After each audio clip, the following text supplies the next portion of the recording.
You loved when Trump said all these terrible things. So look at what actually is going on. Ben, I'm about to kick your ass. Don't gish gallop. Just listen to me. I listen to you. Piers Morgan had on Cenk and Wajahat Ali. They went up against Ben Ferguson, Emily Austin, and Piers himself debating the following Biden clip. Let's watch the clip, look at some highlights, and discuss. If you like this type of content and want to see more, please like and subscribe to help my channel grow. Thank you. And just the other day, a speaker at his rally called Puerto Rico a floating island of garbage. Well, let me tell you something.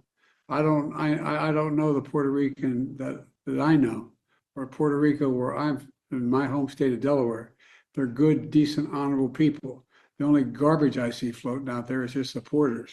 Joe Biden suddenly appeared out of nowhere in his bunker on a Skype call, of all things, right as Kamala Harris was presenting her final plea to the nation. And he calls basically every Trump voter in America, so 80 million plus people, garbage. If this is your closing argument to the American people that we truly hate half of this country, and we think that you are deplorables, that you are garbage, that you are fascists, that you are Nazis, that you are Hitler, I don't think that's the closing argument that the Democratic Party or any strategist would say, yes, this is what you should be saying in the last days. And I think this could literally cost them not just the presidential.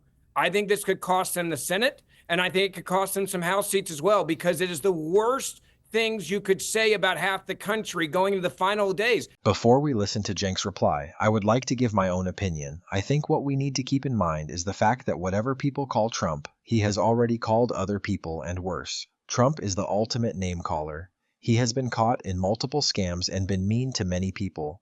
Anyone pretending what Biden said is worse than what Trump has said is a liar. So number one, Biden shouldn't have said it.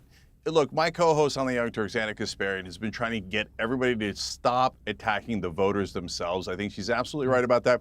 I've been guilty of that in the past, and we're trying to get past this. So Biden shouldn't have said that. On the other hand, you know Biden's senile. I mean, look at that clip that you played, stuttering up Puerto Rico, Delaware, and we're still, you guys said he was senile and should get out of the race. Now you're like, oh, no, he means it. He's perfectly cogent. He represents all Democrats. So well, that's hang on.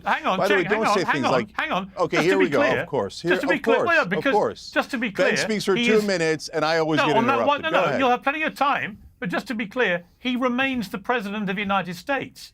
Joe Biden hasn't quit. He remains in the Oval Office running your country. So I'm sorry to jump in Piers, and point out that we may think he's Piers. senile, which I do, but he's still running your country.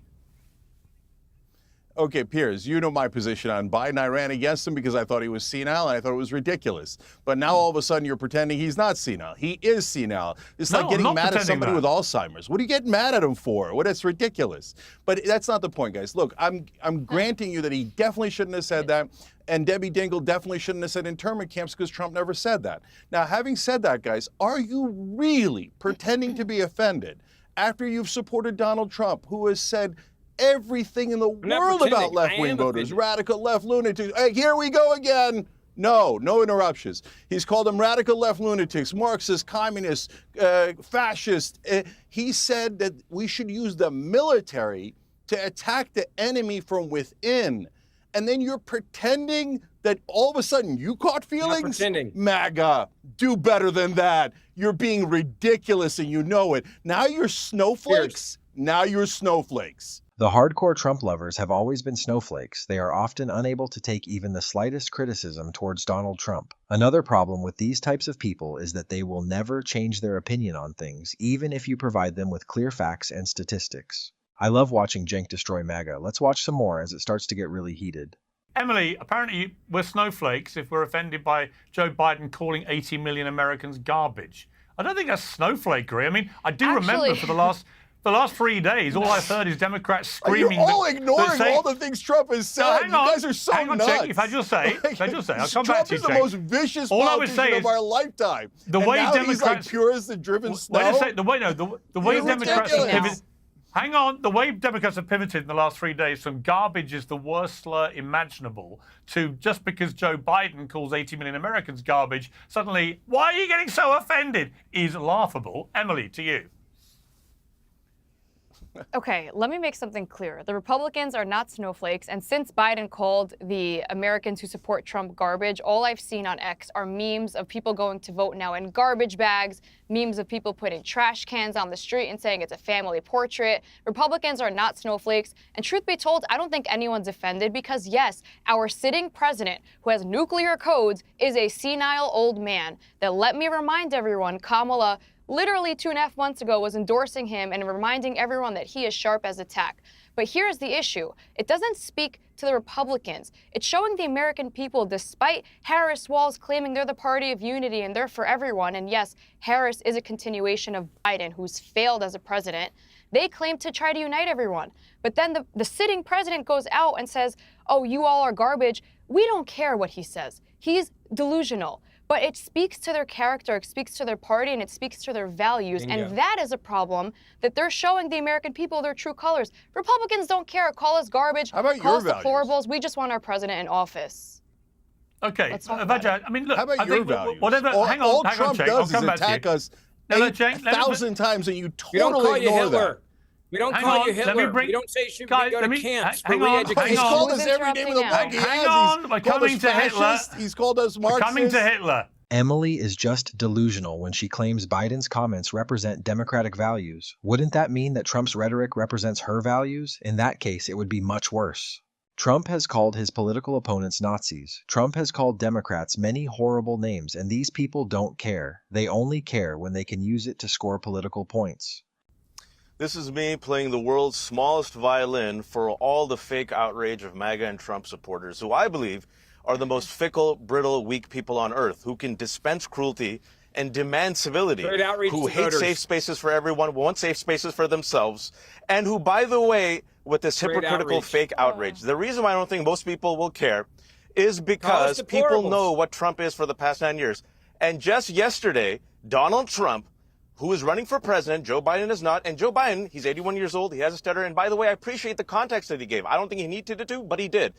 Donald Trump yesterday, final pitch to the country. You know what he called America? A garbage can. Donald Trump said all of us, 340 million Americans, live in a garbage can. Yes, he did. Yesterday in his speech, he said America is a garbage can.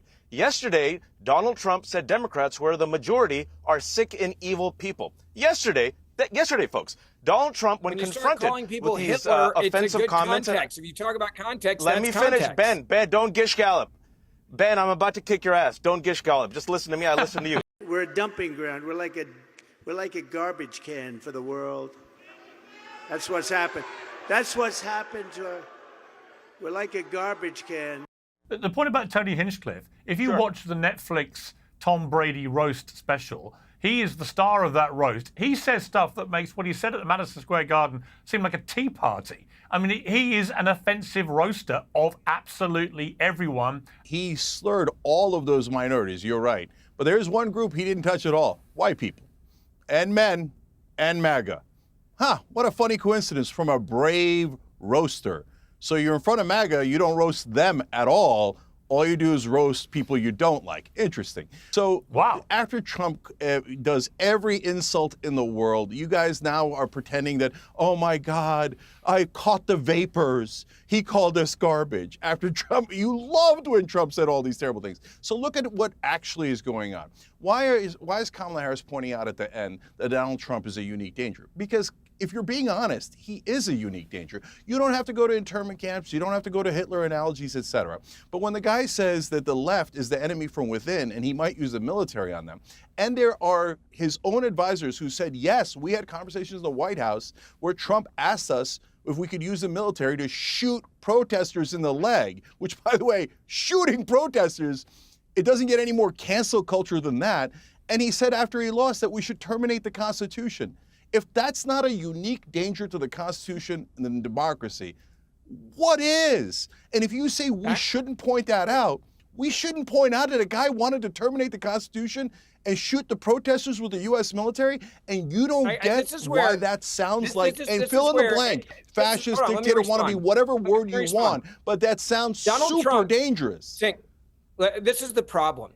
This was not corroborated by people in a large group. The majority of people around Trump said that what you just described, including the comments from last week, never ever happened. John Kelly served as Trump's longest-serving chief of staff and said he was present for many of the crazy stuff Donald Trump has said. Kelly claims that Trump referred to fallen soldiers as suckers and losers. Trump said he didn't want to be seen with military amputees because it's not a good look. He also said that Hitler did some good things. I will believe a 4-star general over Donald Trump any day of the week.